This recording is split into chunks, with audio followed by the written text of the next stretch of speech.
Hi friends, நம்ம தலைவர் super star Rajinikanth நடித்துக் கொண்டிருக்கும் கூலி படத்தோட ஷூட்டிங் வந்து 70% வந்து முடிஞ்சிச்சுன்னு தலைவரே வந்து சமீபத்தில் ஒரு பத்திரிகையாளர் சந்திப்பில் பேட்டி கொடுத்திருந்தாரு. கூலி படத்தோட ஷூட்டிங் வந்து விறுவிறுப்பாக வந்து ஹைதராபாத், சென்னையில் நடைபெற்ற நிலையில் சமீபத்தில் கூலி படப்பிடிப்பை வந்து ஜெய்ப்பூரில் பாலிவுட் நடிகர் அமீர் கானுடன் இணைந்து தலைவர் வந்து நடித்து முடித்திருக்கிறார்.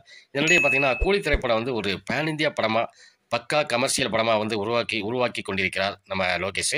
பல மாநில நடிகர்களும் நடித்து வருவதால் கூலி படத்தின் எதிர்பார்ப்பு எகிர வச்சிருக்குன்னு சொல்லலாம். இந்த நிலையில் பார்த்தீங்கன்னா இப்படத்தோட அடுத்த கட்ட ஷூட்டிங்கு தாய்லாந்து, பாங்காங்கில் நடத்த லோகேஷ் முடிவு செய்துள்ளதாக தகவல்கள் வந்து தெரிவிக்கின்றன. மேலும் வெளிநாட்டு ஷூட்டிங் உட்பட இன்னும் 45 நாளில் வந்து இதனுடைய ஷூட்டிங்லாம் முடிஞ்சிடும் அப்படின்ற தகவலை வந்து தெரிஞ்சிருக்கு. இதனுடைய ரிலீஸ் தேதி பார்த்தீங்கன்னா மே 1 சம்மர் டைமில் வெளியிடுறதுக்கு ரெடியாக இருக்கிறாங்க. இன்னும் ஜனவரி பிறந்தாச்சு.